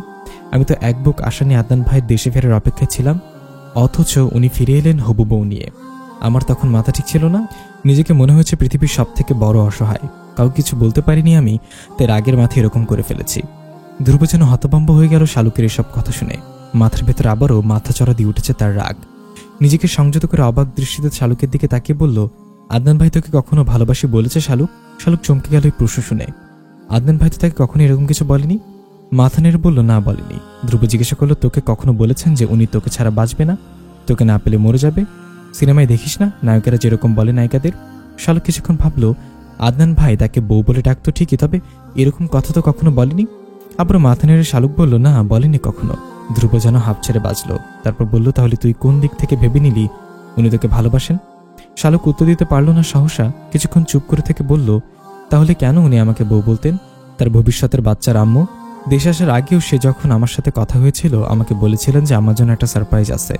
এসব কি পজিটিভ সাইন নয়? ভালো যদি না বাসতেন তবে কেন এসব বলতেন? ধ্রুব নিঃশ্বাস ফেলে বলল, আদনান ভাই এরকমই, ছোটবেলা থেকে উনি তোকে এভাবে বলতেন। তোর বয়স কম, আবেগ বেশি, তুই টিনেজ মেয়ে। এটা ওনার মাথায় রাখা উচিত ছিল। হয়তো উনি কিছু মজা নিতে চেয়েছেন তোর সাথে। কিছু মানুষ থাকে যারা মেয়েদের সাথে এসব মজা নিয়ে আনন্দ পায়। ব্যাপারটা যেভাবেই হোক, উনি তোর সাথে এভাবে কথা বলায় তুই ব্যাপারটা অনেক দূর পর্যন্ত ভেবে ফেলেছিস। এখন আসলে দোষ তোর নয় শালুক, তোর এজটা এরকম। কেউ একটু ইমোশনাল কথা বললে এই বয়সী মেয়েরা তখন নানা রকম স্বপ্ন দেখতে থাকে। এজন্য বিপরীত মানুষের উচিত এই ব্যাপারে সতর্ক হওয়া। তার একটু ভুলে এরকম অনেক মেয়ে অনেক বড় ভুল করে ফেলে। তুই আসলে যেটাকে ভালোবাসা ভেবেছিস, ভেবে কষ্ট পাচ্ছিস, সেটা কোনো ভালোবাসা নয়। এটা একটা আবেগ তোর। তোর ব্যাপারটা আসলে হচ্ছে তোর অবচেতন মন আদনান ভাই পছন্দ করে। সেই ভালো লাগা তুই ভালোবাসাকে ভেবে রেখেছিস। প্রিয় নায়কদের প্রেমের কথা, বিয়ের কথা শুনলে মানুষ যেমন কিছু সময়ের জন্য কষ্ট পায়, তুইও তাই পাচ্ছিস শুধু। আদনান ভাই তোর শুধুমাত্র পছন্দের একজন মানুষ, এর বেশি কিছু না। আদনান ভাইকে যদি তুই সত্যি ভালোবাসতি তবে তোর সামনে এভাবে ঠিক থাকতে পারতি না, হার্দিকাকে দেখেও এভাবে চুপ থাকতে পারতি না। ভালোবাসা হলে প্রিয় মানুষের পাশে অন্য কাউকে সহ্য করা যায় না শালুক। এই জাস্ট 2 দিন হয়ে গেল, তুই কি একবার আদনান ভাইকে তার বুকে ঝাঁপিয়ে পড়ে বলতে পেরেছিস তুই তাকে ভীষণ ভালোবাসিস? পারিসনি তো। আমি তোকে বকবো না আজ, কাউকে কিছু বলবো না। আজ তোকে পড়তে হবে না। তুই নিজে ঠান্ডা মাথায় ভেবে দেখ, এটা তোর সত্যিকারের ভালোবাসা নাকি একতরফা ভালো লাগা? আর সারপ্রাইজের কথা বলছিস, এই যে আমাদের জন্য ভাবি নিয়ে এসেছে, এটাই তো সারপ্রাইজ। ধ্রুব উঠে চলে গেল শালুকের রুম থেকে। তারপর থেকে শালুক ভাবতে লাগলো, ভেবে দেখলো আসলেই তো ধ্রুব ভাই ঠিক বলেছে। সে তো এভাবে ভেবে দেখেনি। নিজের ভাবনা ভাবতে গিয়ে শালুকের মোটা মাথা অন্য একটা ভাবনা এলো। ধ্রুব ভাই এসব ব্যাপারে এত কিছু জানলো কিভাবে? ধ্রুব রুমে গিয়ে শালুক জিজ্ঞাসা করলো, তুমি এত কথা কিভাবে জানো ধ্রুব ভাই? তুমি কি কাউকে ভালোবাসো নাকি? ধ্রুব চোখ লাল করে বড় করে তাকাতেই শালুক ভেঙচি দিয়ে বলল, আমি কিন্তু সব জানি, দেখেছিও। কোন কেশবতীর জন্য যে গিফট এনেছো সব আমি দেখেছি। ধ্রুব হেসে বলল, ঠিকই জানিস, আমারও একটা কেশবতী আছে যাকে আমি ভীষণ রকম ভালোবাসি। এবার ভাগ এখান থেকে। ধ্রুব ক্লান্ত অবসন্ন দেহটাকে টেনে নিয়ে ছাদের দিকে গেল। যেই শঙ্কা ছিল তার মনে সেটাই হলো। ড্রয়ার থেকে একটা অ্যালবাম বের করলো ধ্রুব। এই অ্যালবামে শুধু শালুকের ছবি, ছোট থেকে বড় পর্যন্ত খুব যত্ন করে ধ্রুব সব জমিয়ে রেখেছে। মাঝে মাঝে ধ্রুব নিজে অবাক হয় শালুকের প্রতি তার এই বাড়াবাড়ি রকমের ভালোবাসা দেখে। ধ্রুব নিজেকে সামলে রাখতে জানে, সে সাথে সামলে রাখতে জানে নিজের মনের সব অনুভূতিকে। চেয়ারে বসে শালুকের ছবি দেখতে দেখতে ধ্রুবর চোখ গেল দেয়ালের দিকে। মার্কার পেন দিয়ে লেখা, আমি ধ্রুব সবকিছুতে সিরিয়াস থাকি। সিরিয়াস থাকতে থাকতে আমার টয়লেটও সিরিয়াস হয়ে গেছে, এজন্য আমার সহজে টয়লেট পায় না।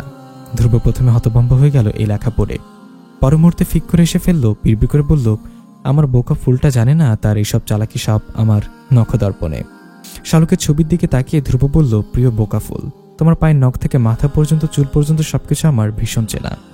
তেমনই ভীষণ চেনা তোমার বাম হাতে এলোমেলো করে অক্ষরে লেখা। কি ভেবেছিলে তুমি লিখলে আমি বুঝতে পারবো না? তোমাকে এত বেশি অনুভব করি যে আমি মাঝে মাঝে নিজেকে চিনি না যতটা আমি তোমাকে চিনি।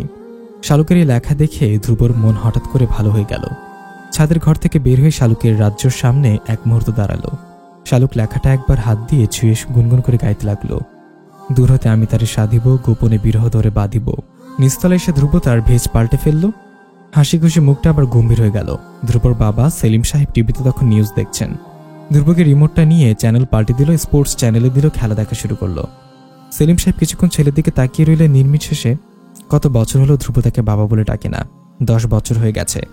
সেলিম সাহেব চারিদিকে তাকিয়ে দেখলেন আশেপাশে কেউ নেই। সবার সামনে তিনি ধ্রুবকে ডাকতে লজ্জা পান। ছেলে যে জবাব দিবে না তা তিনি জানেন, তবুও তিনি ডাকেন সবার আড়ালে। ছেলে তার ডাকে সাড়া দেয় না। সবার আড়ালে ডাকলে রক্ষা একটাই, তিনি কারোর সামনে বিব্রত হন না। সাহস করে ডাকলেন, ধ্রুব, ধ্রুব। ধ্রুব ধ্রুব গান গাইতে লাগলো। সময় গেল সাধন হবে না। 2 লাইন গিয়ে ধ্রুব হেডফোন কানে দিয়ে গান শুনতে লাগলেন। সেলিম সাহেব মুগ্ধ হয়ে ছেলের গান শুনলেন। দীপালির মতো গানের গলা পেয়েছে। দীপালি তো এরকম গান গাইতো, বলতে লজ্জা নেই। দীপালির গান শুনেই তো তিনি দীপালির প্রেমে পড়েছেন। আজ দীপালি তার কাছে শুধুই অতীত। সে স্বপ্ন হয়ে এসে দুঃস্বপ্ন হয়ে তার জীবন থেকে বিদায় নিয়েছে। কেমন ক্ষতি হতো এই দুঃস্বপ্নটা যদি তার জীবনে আজীবন থেকে যেত? তবুও তো তিনি ভালোবাসার মানুষকে নিয়ে বাঁচতেন। সেলিম সাহেব উঠে যেতে ধ্রুব কান থেকে হেডফোন খুলে ফেলল। বুক ছিঁড়ে যায়, দীর্ঘশ্বাস বের হয়ে আসতে চাইল। তাকে ধ্রুব বাইরে আসতে দিল না, সযত্নে আবারও বুকের ভেতর মাটি চাপা দিয়ে দিল। দোতলায় দাঁড়িয়ে শালুক দেখল ধ্রুবর আর্তনাদ চেহারা।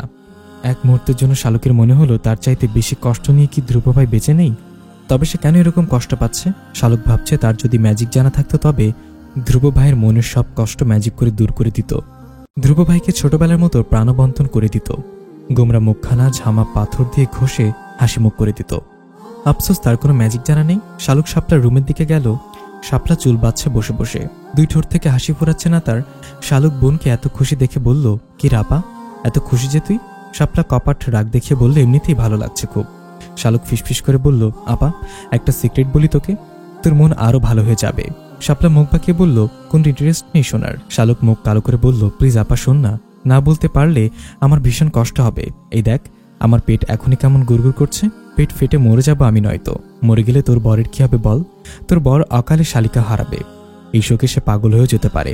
তারপর ধর তোর বাচ্চারা, ওরা খালামনির আদর পাবে না। ভাবতে পারছিস কেমন মর্মান্তিক ঘটনা হবে এটা? খালা খালা মানে বুঝিস আপা? মায়ের বোন খালা মায়ের চাইতে ভালো। আমি ওদের সেই খালা, আমি বেঁচে না থাকলে ওরা বিরাট বড় ক্ষতির সম্মুখীন হবে। প্রতিদিন ওরা যে সালামি পাবে সে সালামি তো ওরা খালাকে ভাগ দিতে পারবে না। ওদের চিপস, চকলেট, জুস এভাবে কেউ ভাগ বসাবে না। এই কষ্ট তোর বাচ্চারা ছোট থেকে বুকে চাপা দিয়ে রাখবে। অবু শিশুর বুকে কি যন্ত্রণার পাহাড় কেউ বুঝে না সেটা? আহারে, আমি স্পষ্ট দেখতে পাচ্ছি নাদুস নুদুস জুতো রসগোল্লা টাইপের বাচ্চা অসহায় দৃষ্টিতে আমার দিকে তাকিয়ে বলছে, না খালামুনি না, তুমি যেভাবে হোক বেঁচে থাকো। দরকার হলে আমাদের আম্মুর চুল টেনে ধরে জোর করে হলেও তোমার মনের কথা বলো, তবু আমরা তোমাকে হারাতে পারবো না। আমাদের সব টাকা পয়সা জমা রাখার জন্য হলেও তোমাকে ভীষণ দরকার আমাদের। একা তো আমরা চিপস জুস খেতে পারবো না তোমাকে ছাড়া। আপাই দেখ, আমার 2 চোখ ভিজে গেছে তোর মাসুম বাচ্চাদের আর্তনাদ শুনে। আর তুই পাষাণ মা হয়ে ওই বাচ্চাদের মনের কথা বুঝলি না। শাপলা বিস্ফোরিত নয়নে বোনের দিকে তাকিয়ে রইল কিছুক্ষণ, তারপর বলল, তুই আমার বাচ্চা কাচ্চা পর্যন্ত চলে গেলি? বল, তোর অকাল মৃত্যু নিয়ে যখন আমার বাচ্চা কাচ্চাদের এত কষ্ট, ওদের মা হিসেবে আমি না হয় কথাটা শুনে তোর মনটা হালকা করি। শালুক হেসেতে বলল, তোকে এমন একটা নিউজ দিব, শুধু তুই না, যদি আমার বাসায় নয়না আপার পুচকি মেয়েও শুনে, সে এখনও কথা বলতে পারে না, সে হতবাক হয়ে কথা বলে ফেলতে পারে। এরকম একটা কাণ্ড ঘটে গেছে। শাপলা বিরক্ত হয়ে বলল, তো গিয়ে নিধিকে বল না, বেচারা 100 যোগে কথা বলা শিখে যাবে। শালুক ঠোঁট উল্টে বলল, আমি চাইলে নিধিকে বলতে পারতাম, কিন্তু ভেবে দেখলাম ও এত তাড়াতাড়ি কথা বলা শুরু করলে তো আবার সমস্যা, অকালপক্ষ হয়ে যাবে। তাছাড়া প্রকৃতির নিয়ম এই শালুক লঙ্ঘন করে না। রুলস ইজ রুলস, সবার জন্য নিয়ম সমান। এই ভেবেই ওকে বলিনি। শাপলা বিরক্ত হয়ে বললেন, বইন তুই যা বলার 30 সেকেন্ডে বল, বলে বিদায় হ আর আমার রুম থেকে। শালুক হতাশে বলল, প্যাঁচামুখটা একটা মেয়ের প্রেমে পড়েছে। শাপলার বুকের ভেতর ধক করে কেঁপে উঠল, উত্তেজনায় দম বন্ধ হয়ে এলো। জড়ানো স্বরে শালুককে জিজ্ঞাসা করল, কার প্রেমে পড়েছে ধ্রুব ভাই? শালুক ভুরু নাচিয়ে বলল, 30 সেকেন্ড শেষ, আর কিছু বলবো না। বোন না, প্লিজ বল না, এখন তুই না বললে আমি মরে যাবো উত্তেজনায়, প্লিজ। আমি মরে গেলে আমার বাচ্চারা মা হারা হবে, তুই কি তা হতে দিতে পারবি? শালুক হেসে বলল, অবশ্যই পারবো, তুই মরে যা ওদের জন্য। এই শালুক একলাই 100। ওরা তখন আমার কাছে থাকবে। তোকে ওদের এমনি তো খুব একটা পছন্দ না, মা হিসেবে তুই এমনি তো খুব একটা সুবিধার না। শাপলা ব্যাগ থেকে 100 টাকার একটা নোট শালুকের হাতে মুঠে ধরিয়ে দিয়ে বলল, বল না লক্ষ্মী বোন আমার কুচু পুচু টুনুমুনু তুই। শালুক হেসে ফেললো শাপলার কথা ধরন দেখে, তারপর বলল, আর 50 টাকা দিয়ে আপা। শাপলা অসহায় দৃষ্টিতে তাকিয়ে আরো 20 টাকা দিয়ে বলল, আর 50 টাকা আছে আমার কাছে, এরপর আমি একেবারে দেউলিয়া হয়ে যাব। শালুক বলল, আচ্ছা থাক তাহলে। ধ্রুব ভাইয়ের ব্যাগে আমি দেখেছি একটা শপিং ব্যাগে কতগুলো হেয়ার ব্যান্ড, অনেক সুন্দর জানিস আপা। তারপর চুলের গাজরা, আবার লেখা ছিল আমার কেশবতীর জন্য। আমি একটু আগে ধ্রুব ভাইকে জিজ্ঞাসা করতে উনি হেসে বলল, উনি একজনকে ভীষণ ভালোবাসেন, সেই তার কেশবতী। শাপলার আনন্দিত চেহারায় রাজ্যের বিষাদ নেমে এলো। শালুককে সেসব বুঝতে না দিয়ে বলল, আচ্ছা যা এখান থেকে এবার। শালুক উঠে যেতেই মতির মা এসে ব্যস্ত হয়ে বলল, ও আল্লাহ, আপনারা এখানে বৈশা রইছেন, নিজে তো জহির ভাইজান আইছে, বড় আম্মা সবারে ডাকে। শাপলা শালুক দুই বোনে নিস্তালার দিকে গেল। আশা তার সাদা টি শার্টটা পরে নিচে নামতে দেখলো সবাই মিটমিট হাসছে তাকে নিয়ে। নয়না তার মেয়েকে কবিতা আবৃত্তি করে শোনাচ্ছে। হারদিকা ফারদিকা দেখলে মনে হয় চামচিকা, আশা পাশা কাকের বাসা, মাথায় তার আবর্জনায় ঠাসা। আশা চমকে উঠল এসব শুনে। আদনান এগিয়ে গিয়ে টি শার্টের পেছনে সব লেখা দেখে হতভম্ব হয়ে গেল। তার স্বরে চেঁচিয়ে বলল, ভাবিস এসব কে লিখেছে আশার টি শার্টে? কে কোনো জবাব দিল না। ধ্রুব আপেল কামড় দিতে দিতে এগিয়ে এসে আশার টি শার্টের কবিতা পড়ল। তার ভীষণ হাসি পেল। হাসি সামনে রেখে গম্ভীর মুখে বলল, ছাদের রুমের দেয়ালে কে কি সব হাজিবাজি লিখে রেখেছে, দুজনে লেখায় তো সেম মনে হচ্ছে, সবার হাতে লেখা পরীক্ষা করে দেখা দরকার, কালপিট এখানে আছে। শালুকের ভীষণ হাসি পেল এই কথা শুনে। মনে মনে বলল, এই শালুককে ধরা তো সহজ না, শালুকের মাথায় বুদ্ধি কিলবিল করে বুঝলি। আমার বাম হাতে ছড়িয়ে ছিটিয়ে লেখা চেনার সাধ্য কারণ নেই। বাবা এবং সৎমায়ের সাথে কথা না বললেও ভাই বোনদের সাথে ভীষণ ফ্রি ধ্রুব। ছোট ভাই দিব্যকে বলল, ছুটে গিয়ে কাগজ কলম নিয়ে আয়। ভাইয়ের আদেশে শুনে দিব্য ছুটে গেল। তারপর কাগজ কলম এনে একে একে সবার হাতে লেখা পরীক্ষা করলো। ধ্রুব গম্ভীর মুখে বলল, না, কারো লেখার সাথে ম্যাচ করছে না। আদনান চিন্তিত হয়ে বলল, আফিফার কাছে যে বাচ্চাগুলো পড়তে আসে ওদের মধ্যে কে হতে পারে? ধ্রুব মাথা নেড়ে বলল, হতে পারে। শালুক মনে মনে বলল, বড় গাধা আর ছোট গাধা, দুই গাধা আজীবন তপস্যা করলেও শালুকের মতো ট্যালেন্টেড হতে পারবি না। শালুককে ধরা তোদের কাজ নয়। ধ্রুব শালুকের দিকে তাকিয়ে বিড়বিড় করে বলল, মনের বাগানে ফোটা একটা বোকা ফুল, আশার তাকে ভীষণ মিষ্টি লাগে। আজাদ সাহেব বাসায় এলেন রাত 11টার দিকে। বাজারে তাদের 3 ভাইয়ের 10টা-12টা দোকান, এক একজনে 4টা করে। এগুলো নিজেদের বাবার থেকে পাওয়া, তবে এর মধ্যে শালুকের বাবা ব্যবসায় লাভবান হয়ে আরও 3খানা দোকান কিনেছেন। শালুকের ফুপু লিলির নামেও আছে 3টি দোকান। শালুকের দাদা নুরুল ইসলাম যেমন বুদ্ধিমান তেমনি দূরদর্শী মানুষ হওয়ায় ভবিষ্যতের কথা চিন্তা করে প্রচুর পরিমাণ জায়গা জমি কিনে রেখেছেন।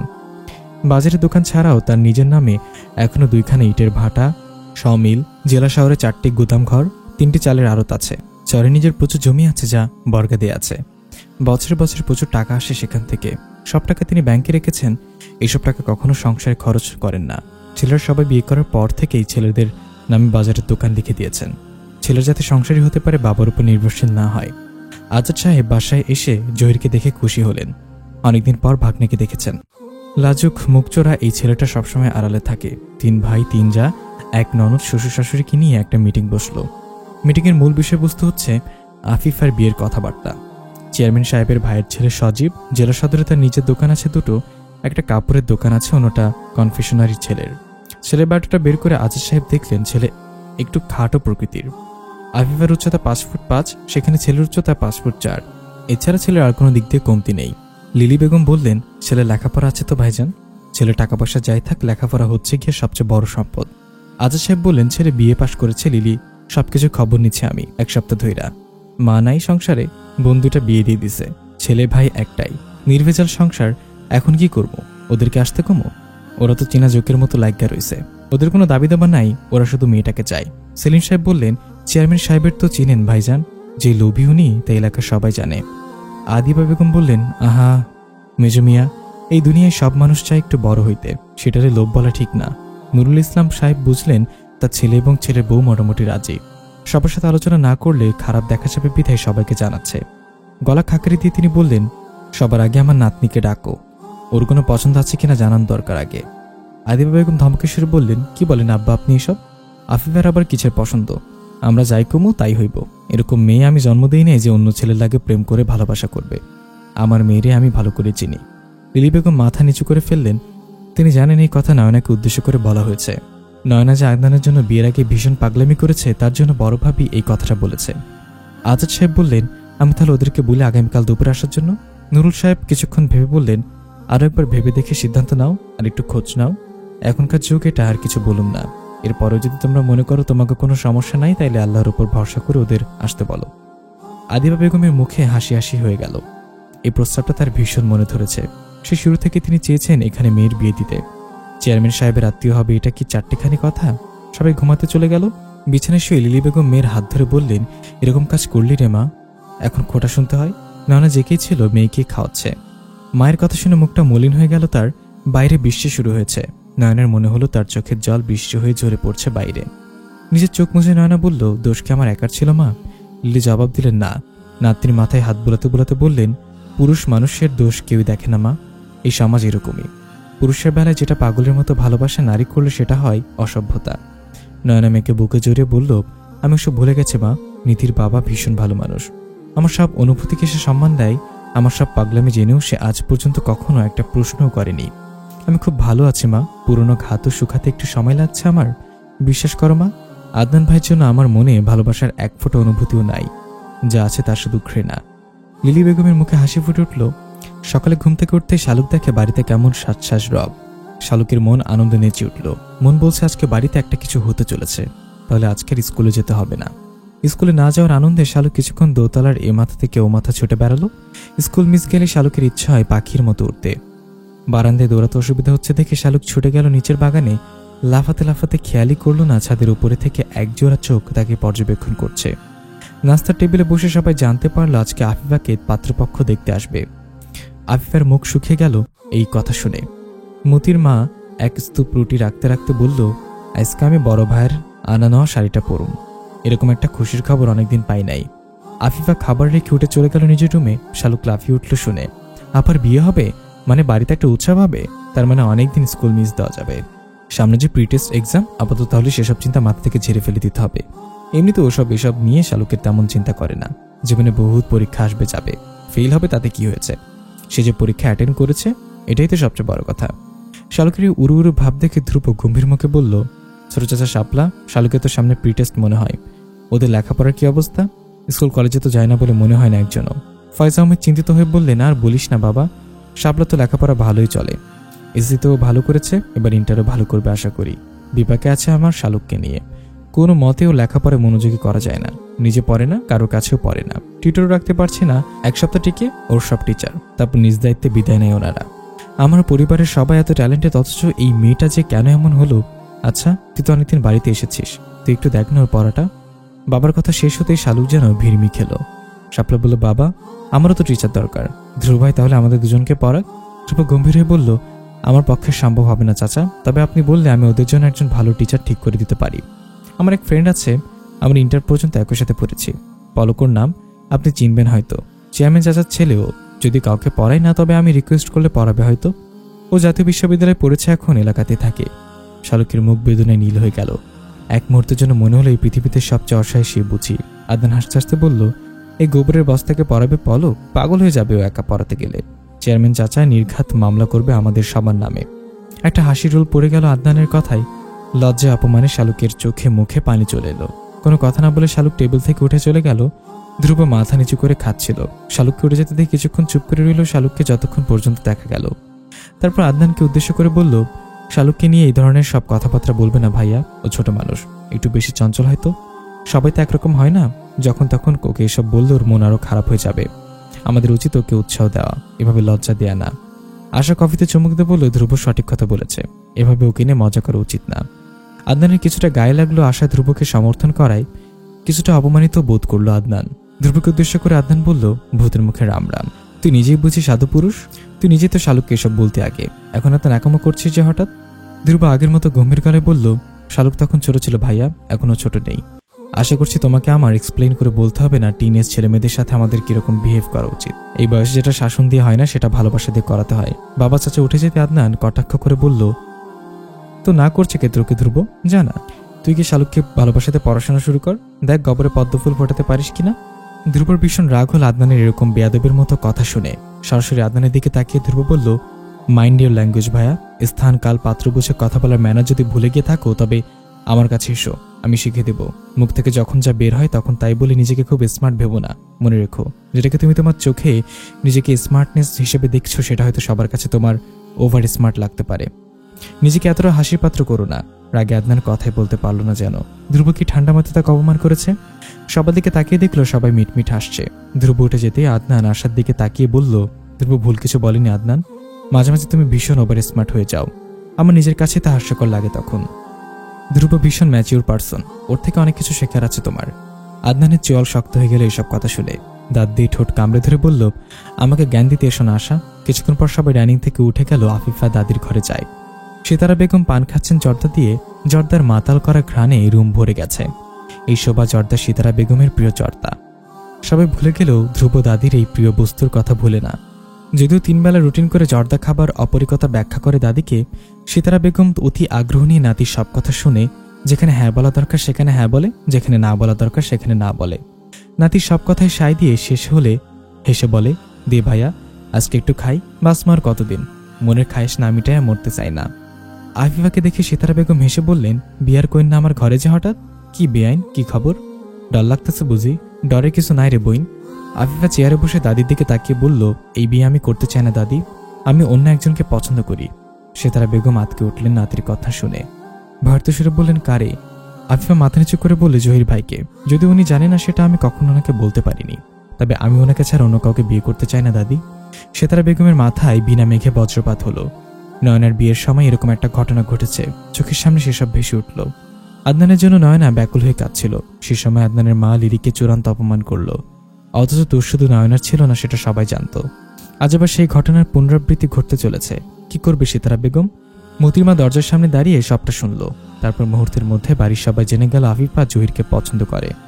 সবার হাসি খুশি মুখটি কালো হয়ে গেল। তলে তলে এই মেয়ে এসব ভেবে রেখেছে জানতে পেরে আদিবা বেগমের প্রেশার হাই হয়ে গেল। তিনি কিনা রাতের মেয়েকে নিয়ে আরো বড় বড় কথা বলেছেন। আদনান তেরে গেল আফিফার দিকে। ধ্রুব তাকে থামাতে আদনান আরো রাগ বেড়ে গেল। ধ্রুব কলা চেপে ধরে বলল, আফিফা আমার বোন, আফিফা আমার বোন, তুই মধ্যখানে বাধা দেওয়ার কে ধ্রুব? আদনানের হাত থেকে নিজের শার্টের কলা সরিয়ে ধ্রুব বলল, আফিফা তোমার যেমন বোন তেমন আমারও বোন। ওর ভালো মন্দ তোমাকে যেমন স্পর্শ করে তেমন আমাদেরও করে। এভাবে রেগে গেলে সব সমাধান হবে না। সবকিছুতে রাগ হয়ে গেলে একসময় দেখবে তোমার পাশে আর কেউ নেই। আজাদ সাহেব জহিরকে ডেকে জিজ্ঞাসা করতে জহির মাথা নিচু করে বলল, আফিফার সাথে এরকম কোনো সম্পর্ক নেই মামা, আমি এসব নিয়ে কখনো কিছু ভাবিনি। ও যদি এসব ভেবে থাকে তবে সেটা ওর একাপক্ষিক ব্যাপার, তবে আমি এরকম কোনো ব্যাপার ঘটুক তা চাই না। দরকার হলে আমি আজকে ট্রেনে চলে যাব, আপনারা আফিফাকে বোঝানোর চেষ্টা করেন। সব শুনে নয়নার বেশ ভালো লাগলো। বড় মামির পাশে বসে নয়না ফিসফিস করে বলল, মামি এবার বুঝেছো তো কেমন লাগে? মেয়ের কষ্ট একদিকে দেখবে আর জ্বলবে, আর আমার মায়ের কষ্ট এবার বুঝবে। আমাকে নিয়ে সবসময় খোঁজা দিয়ে কথা বলে যে আমার মাকে একবার নিশ্চয়ই টের পেয়েছো মায়েদের কেমন লাগে। আফিফা বসে আছে আজাদ সাহেবের সামনে। আজাদ সাহেবের চেহারা রক্তিম হয়ে আছে। যে কোনো সময় মেয়ের উপর ঝাঁপিয়ে পড়বেন এরকম একটা ভাব তার মধ্যে স্পষ্ট। ধ্রুব বড় চাচার পেছনে দাঁড়িয়ে আছে। একটু দূরে আদনান বসে আছে, রাগে ফুঁসছে। আফিফা বারবার চোখ মুছছে। আজাদ সাহেব ধমকে বললেন, তুই এখন কি চাস আমাকে সেটা বল। আমি তোকে দরকার হলে টুকরো টুকরো করে কেটে নদীতে ভাসিয়ে দিব, মনে রাখিস। তবু তোর বিয়ে হবে আমার পছন্দের ছেলের সাথে। আফিফা কোনো কথা বলতে পারল না। শালুক দূরে দাঁড়িয়ে কাঁপছে ভয়ে। সবার থমথমে মুখ দেখে শালুকের আরো ভয় করছে। আফিফা জবাব দিল না। আদনান চিৎকার করে বলল, ধরে কয়েকটা কোষে থাপ্পড় দেন আব্বা, দেখবেন সব ঠিক হয়ে যাবে, বেয়াদব হইছে। আফিফা চট করে জবাব দিল, তোমার মতো বেয়াদব তো হয়নি। বড়লোকের মেয়ে বিয়ে করার জন্য তুমি যেভাবে নিজের ভালোবাসার মানুষকে অস্বীকার করেছো তেমন তো করিনি। আদনান চমকে উঠে আশার দিকে তাকালো। ডাইনিং টেবিলের চেয়ারে বসে মিটিমিটি আসছে আশা। আশা কিছু বুঝতে পেরেছে। আদনান সতর্ক হলো, আফিফাকে বিগ্রানো যাবে না, সব ফাঁস করে দিলে সোনার হরিণ হাতছাড়া হয়ে যাবে তার। আজাদ সাহেব আফিফার মুখ উপরের দিকে তুলে ধরে নরম সুরে বললেন, দেখ মা, যদি এমন হতো যে জহির তোকে পছন্দ করে তাহলে না হয় একটা ব্যাপার ছিল, আমরা ভাবতাম বিষয়টি নিয়ে। জহির আমাকে বলে দিয়েছে ইতিমধ্যে সে প্রয়োজন হলে বাড়ি থেকে চলে যাবে। তাহলে তুই বল এই মুহূর্তে আর তোর কি করার আছে? আফিফা জবাব দিল না। সে নিজেও জানে তার জন্য কিছু করার নেই, তবু সে একটা চান্স পেতে চেয়েছে। জহির ভাইকে জানাতে চেয়েছে নিজের মনের কথা। জহির ভাই রাজি থাকলে এক হিসাব, আর না থাকলে অন্য হিসাব। অশ্রু টলটলে চোখে ধ্রুবের দিকে তাকিয়ে আফিফা বলল, আমার আর কিছু বলা নেই ধ্রুব, আমি তবু এখন নিজেকে বোঝাতে পারবো এই বলে যে আমি তো আমার মনের কথা জানিয়েছি জহির ভাইকে, সে আমাকে প্রত্যাখ্যান করেছে। আজ যদি এই কথাটা না বলতাম সারা জীবন আমার আফসোস থেকে যেত, এই ভেবে যে কোনো একবার সাহস করে সবাইকে জানালাম না। ধ্রুব কি করবে বুঝতে পারল না। নয়নের ভীষণ খারাপ লাগলো আফিফার জন্য। মায়ের রুমে গিয়ে দেখে জহির বসে বসে নখ কাটছে। নয়নাকে দেখে এসে বলল, নিধি কেমন কামড়টা শিখেছে দেখেছিস তুই? দেখ না আমার নখের কি অবস্থা করেছে পাজিটা। নয়না তার সামনে বসে বলল, আফিফা ভীষণ কাঁদছে। জহির এসে বলল, সে তো আমি নিজেও দেখেছি আমার বোনকে কাঁদতে, তাতে কি? আমার বোনের কান্না দেখে কি ওদের মন গলেছে? আদনান যে এরকম একটা বিট্রে করলো, কেউ কি একবার কথা বলেছে ওরা? তাহলে আফিফা কাঁদলে আমার কি? এমন তো না যে আমি ওকে মাঝপথ থেকে ছেড়ে দিচ্ছি বা ওকে ঠকাচ্ছি। আমি এসবে জড়িত ছিলাম না কখনোই। তাহলে আমার মাথা ব্যথা কিসের? নয়না ভাইয়ের হাত চেপে ধরে বলল, তুই এত কঠোর কেন ভাই? জহির হেসে ফেলে বলল বোনের কথা শুনে। তারপর বলল, আমার মনে যে কি পরিমাণ মায়া তুই ভাবতেও পারবি না। একদিন বুঝবি সেটা। মেহমান এলো দুপুরের দিকে। 2 সিএনজি করে মোট 10 জন, বাইকে করে আরো এসেছে 4 জন। শালুক একেবারে জবরদস্ত একটা সাজ দিয়েছে, যেন আজকে বিয়ে হচ্ছে কারোর। ধ্রুব একটা সাদা শার্ট আর লুঙ্গি পরে নিচের দিকে যেতে নিতেই শালুকের সাথে দেখা হয়ে গেল তার। মুহূর্তে মেজাজ বিগড়ে গেল তার, যেন শালুক না একটা ক্লাউন দাঁড়িয়ে আছে তার সামনে। তবু রক্ষা মাথায় হেজাব থাকে, একটু ভদ্র লাগছে তাকে। কোথা থেকে যেন কথা না বলে ধ্রুব চলে গেল। পলক এসেছে সবার সাথে। ধ্রুব নিজে গিয়ে বন্ধুর সাথে হ্যান্ডশেক করলো, সবাইকে সোফায় বসতে বলে নিজে গিয়ে ট্রেতে করে সবার জন্য শরবত নিয়ে এলো। আদনান আশার হাত ধরে নেমে এলো নিচে। শালুকের ভীষণ রাগ হলো এত আদিক্ষেতা দেখে। মেহমানদের সাথে শাপলার বয়সী 2 মেয়ে এসেছে। ওরা পুরো বাড়ি ঘুরে দেখছে। মধ্যবয়সী 3 জন মহিলা উঠে গিয়ে রান্নাঘরের দরজায় দাঁড়িয়ে কিছুক্ষণ দেখলো। তারপর ফিসফিস করে কানাকানি করে নিজেদের মতো উপরের দিকে গেল। শালুকের কেমন যেন লজ্জা লজ্জা লাগছে হঠাৎ করে। মহিলা 3 জনকে উপরের দিকে আসতে দেখে শালুক সরে গেল। তারপর বের হলো মেয়ে দুটোকে দেখে ওদের সাথে ভাব করতে।